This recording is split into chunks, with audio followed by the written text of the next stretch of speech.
আসসালামু আলাইকুম বন্ধুরা, আজকে জিলাপি তৈরির সবথেকে সহজ রেসিপিটা শেয়ার করছি। এর থেকে সহজ রেসিপি হয়তো জিলাপি তৈরি করার আর হয়ই না। তো ঘরে রমজান মাসে এরকম রেসিপিটা ফলো করে আপনারা অনেক করে বানিয়ে রাখতে পারবেন, জিলাপি আর সংরক্ষণও করতে পারবেন। এই রেসিপিটা তৈরি করার জন্য প্রথমে আমি নিয়ে নিচ্ছি 2 কাপ পরিমাণ চিনি, আর নিয়ে নেব 1 কাপ পরিমাণ পানি। তো চিনি আর পানিটা চুলায় দেওয়ার পরে এটা একটু জাল করে নিতে হবে।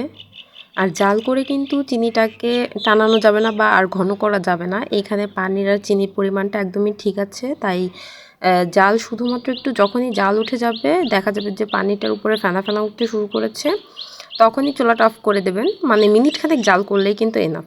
তো আপনারা চাইলে একটু ফুড কালার অ্যাড করতে পারবেন। আমার বেশ খানিকটা ফুড কালার পড়ে গেল, আমি অল্পই দিতে গিয়েছিলাম, একটু বেশি হয়ে গিয়েছে।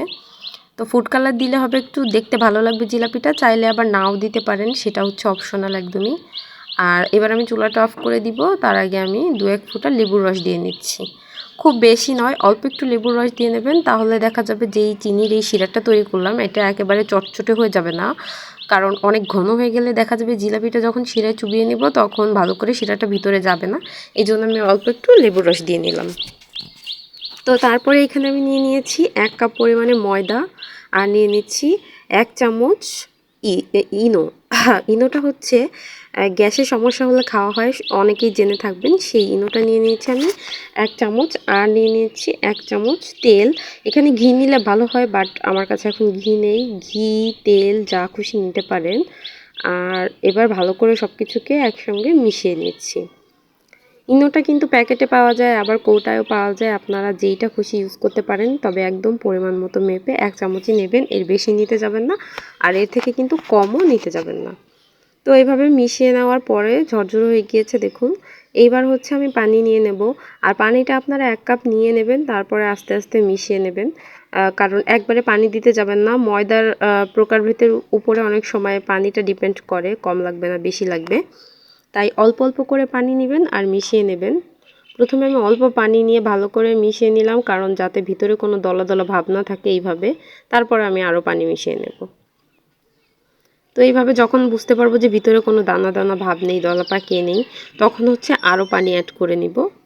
এইভাবে আমি, আপনারা ভিডিওটা দেখলে বুঝতে পারবেন কেমন ঘনত্বের একটা ব্যাটার তৈরি করব, আর জিলাপি তৈরি করার জন্য ঘনত্বটা কেমন প্রয়োজন হয়। তো আমি এইভাবে আরও পানি অ্যাড করে নিলাম।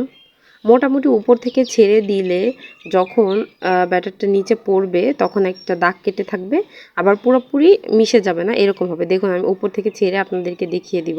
এই যে যখন আমি জিলাপিটা ছাড়বো তখন এরকম উপর থেকে ছেড়ে দিলে একটা দাগ কেটে থাকবে, এরকম বুঝতে হবে। তো তারপরে এই যে যে আমি এত মেখে নিচ্ছি, আপনারাও কিন্তু এরকম সময় নিয়ে ফেটিয়ে ফেটিয়ে মেখে নেবেন, তার কারণ যখন ভালো করে মাখা হবে তখন জিলাপিটাও বেশি ভালো হবে। তো হাত দিয়ে মাখলেই বেশি ভালো হয়, এই জন্য আমি কোনো ব্লেন্ডার কিছু ইউজ করিনি, হাত দিয়েই মেখে নিয়েছি। হাত দিয়ে মেখে নেওয়ার পরে আমি এই সসের বোতলটার ভিতরে এবার এই ব্যাটারটা ঢুকিয়ে নেব। তারপর হচ্ছে আমি সসের বোতলে যে ফুটা আছে ওইটা দিয়ে জিলাপির মতন ফেলবো।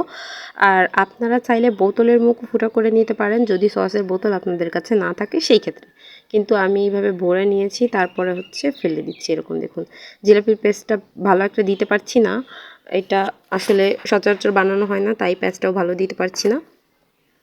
আর জিলাপি বানানোর ক্ষেত্রে এই সময় একটা জিনিস খেয়াল রাখবেন যে চুলার তেলটা কিন্তু খুব ভালোভাবে গরম হতে হবে। হালকা গরম তেলে ছাড়লে কিন্তু নষ্ট হয়ে যাবে, জিলাপিটা প্রপারলি হবে না।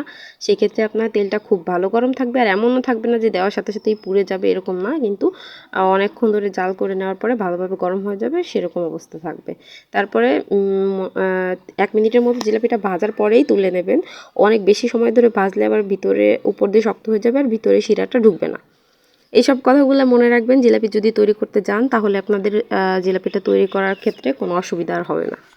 তো আমি এইভাবে তৈরি করে তুলে নিয়ে নিয়ে কিন্তু জিলাপিগুলোকে শিরার মধ্যে চুবিয়ে নিচ্ছি। আমি পরবর্তীতে আপনাদেরকে দেখিয়ে দিচ্ছি। আবারও দেখুন আমি জিলাপি দিয়ে নিচ্ছি, এভাবে 3-4টা করে বানিয়ে নিচ্ছি। তো দেওয়ার পরপরই কিন্তু ভেসে উঠছে, ভেসে উঠলে ভালো হবে, না উঠলে কিন্তু জিলাপিগুলো বেশিটা ভালো হবে না। সবগুলো জিলাপি যখন তৈরি করা হয়ে গিয়েছে তখন শেষেরগুলো দেখেন কেমন বড় হয়ে গেছে, ছড়িয়ে গেছে। যাই হোক, আমি আপনাদেরকে দেখাই দিলাম আর কি। এই শিরার ভিতর চুবিয়ে মানে 10-20 সেকেন্ড রেখেই আমি তুলে নিচ্ছি। খুব বেশিক্ষণ রাখার দরকার নেই, সর্বোচ্চ আপনারা 30 সেকেন্ড রাখতে পারেন, এরপরেই কিন্তু জিলাপিগুলো তুলে নেবেন।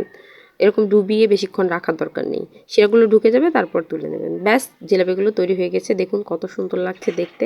এভাবে বানিয়ে নেবেন বাসায়। আর যদি রেসিপিটা ভালো লাগে তাহলে অবশ্যই চ্যানেলটি সাবস্ক্রাইব করবেন আর পাশে থাকবেন।